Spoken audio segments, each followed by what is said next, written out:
దేవునామ స్తోత్రములండి. ఈనాటి అంశము అష్టమ శృతిలో పాడగలిగిన దావీదు. యెహోవా, నేను నిజముగా నీ సేవకుడను, నీ సేవకురాలి కుమారుడనై ఉన్నాను. కీర్తన గ్రంథం 86:15-16 భక్తుడు, కీర్తనాకారుడు, గాయకుడు, వాగ్గేయకారుడు, సంగీతకారుడు, ప్రవక్త, దైవజనుడు, ఓటమి ఎరుగని మహారాజు, యుద్ధములందు ప్రవీణుడు, అన్నిటికన్నా మిన్నగా దేవుని మందిరానికి ఆరాధికుడు. ఈనాటికి సోకాల్డ్ మెయిన్ చర్చెస్లో కనబడుచున్న చర్చ్ ప్రోగ్రామ్స్ని, సిస్టమ్ అంతటిని ఆర్గనైజ్ చేసినవాడు దావీదు, ఎస్టాబ్లిష్ చేసినవాడు దావీదు, లెమటికల్ సిస్టమ్ని రీస్టోర్ చేసినవాడు దావీదు, క్వైర్ని అనగా సంగీత బృందమును మనకి ఇంట్రడ్యూస్ చేసినవాడు దావీదు. ఇలాగున ఎన్నో చెప్పుకుంటూ పోతే వీటన్నిటికీ మూలపురుషుడుగా విశ్వవిఖ్యాతి కాంచిన దావీదు చేసిన ఒక మహా అద్భుతమైన ప్రార్థన. ఇతడు మధుర గాయకుడు కదా. దావీదును గూర్చి మధుర గాయకుడని బైబిల్ అభివర్ణించింది. అతడు పాడితే చాలట మాధుర్యంగా ఉంటుందంట అని మనకి సండే స్కూల్లో చెప్తూ ఉంటారు కదా, చెప్పేవారు కదా. చెవిలో అమృతం పోసినట్లు ఉంటుందట. పెద్దవారు చెప్తూ ఉంటే నిజమేననిపిస్తుంది అనిపిస్తుంది కూడా. ఎందుకు ఈ మాట పెద్దలు మాట్లాడారంటే, దావీదు ఒక్కడే అష్టమ శృతిలో పాడగలిగిన వాడు. దావీదును గూర్చి ఇలాగ చెప్పుకుంటూ పోతే ఎన్నో ప్రత్యేకతలు ఉన్నాయి.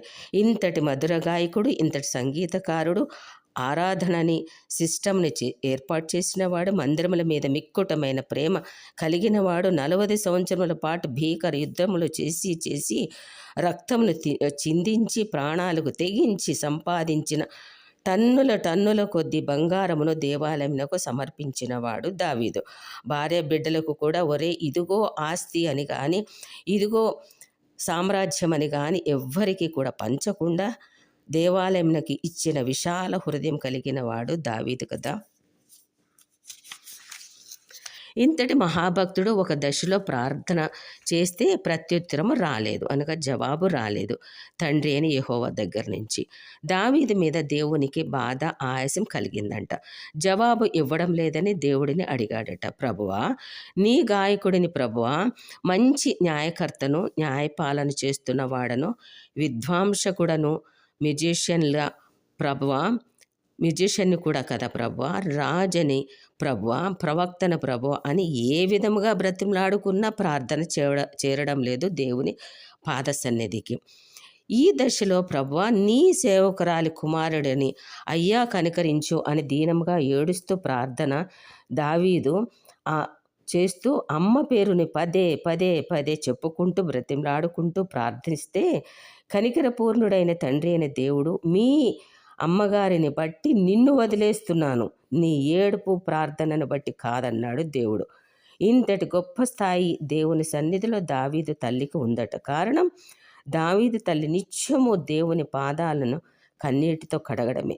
దేవుని సముఖములో దావీదు తల్లి విలువ సంపాదించుకున్నది గనుకనే ఈనాడు ఆమె ప్రార్థన ఫలమే దావీదుని అంతటి మహారాజుని కాపాడగలిగింది. అన్నిట్లో జయమును ఇచ్చిందంటే కేవలము దావీదు తల్లి యొక్క ప్రార్థన. కానీ దేవుడు సెంటిమెంట్ని ప్రోత్సాహపరిచేవాడు కాడని, కొంచెం కన్నీరు కారిస్తే తల్లినో తండ్రినో లేకపోతే సేవకులను అడ్డం పెట్టుకొని సెంటిమెంట్ క్రియేట్ చేస్తే అయ్యో పాపము సెంటిమెంట్ అని ప్రోత్సాహపరచడు.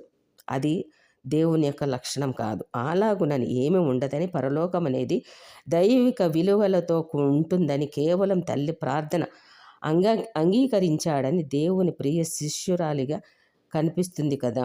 పరిశుద్ధతయే ప్రామాణికము. తల్లి అటువంటి పరిశుద్ధత కలిగినది, అంతే.